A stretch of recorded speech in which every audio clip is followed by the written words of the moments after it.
High friends, welcome to யாஷிகர். நம்மளோட Sun டிவியில் ரொம்பவே சூப்பராக லான்ச் ஆன ஒரு சீரியல். நான் டீம்கிட்டையுமே கேட்டுட்டேன், இந்த சீரியல் டிஆர்பினால தான் ஸ்டாப் பண்ணுறீங்களா அப்படின்ட்டு.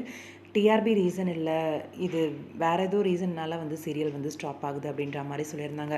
100+ எபிசோட்ஸ் தான் ரீசெண்டாக ஓடிச்சு. உங்கள் எல்லாருக்குமே தெரியும், ரஞ்சனி அப்படிங்கிற சீரியல் உண்மையாக நல்ல ஒரு ஸ்டோரி, நல்லா கொண்டு போயிருக்கலாம். ஆனால் சடனாக சீரியலை முடிக்கிறது அப்படிங்கிறது சத்தியமாக ஏற்றுக்கவே முடியல. ஏன்னா 4+ டிஆர்பி வாங்குறாங்கன்னு நினைக்கிறேன்.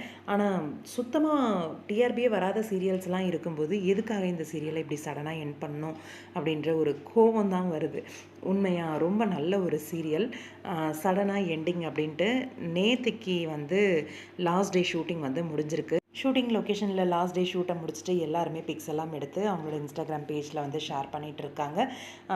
ஒரு ஆர்டிஸ்டோடையும் எடுத்துக்கிட்ட பிக்கு. ஆனால் என்ன ஒரு வருத்தம் அப்படின்னா, ஆரம்பித்த வேகத்திலேயே முடிச்சிட்டாங்களே, கொஞ்சம் பார்த்துருக்கலாமே அப்படிங்கிற மாதிரி இருந்துச்சு.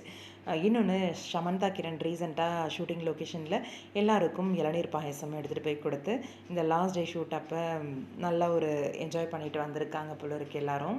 ஷார்ட் பீரியடாக இருந்தாலும் எல்லாருக்குள்ளும் ஒரு நல்ல ஒரு பாண்டிங், நல்ல ஒரு ஃப்ரெண்ட்ஷிப் க்ரியேட் ஆகிருக்கு. ஒவ்வொருத்தரும் அவ்வளோ அழகாக ஸ்டோரிஸ் எல்லாம் போட்டிருந்தாங்க அவங்களோட இன்ஸ்டாகிராம் பேஜில். கண்டிப்பாக எல்லாரையும் சீக்கிரமாகவே வேறு ஒரு நல்ல ப்ராஜெக்டில் பார்க்கணும் அப்படிங்கிறது தான் ஆசை. பார்ப்போம், வெயிட் பண்ணி சீக்கிரமாக அந்த ஒரு நல்ல விஷயம் நடக்கும் அப்படின்ட்டு எதிர்பார்ப்போம். வாழ்த்துக்கள் ரஞ்சனி டீம், சீக்கிரமாகவே ஒரு நியூ ப்ராஜெக்டில் கமிட் ஆகிட்டு இன்ஃபர்மேஷன் கொடுங்க.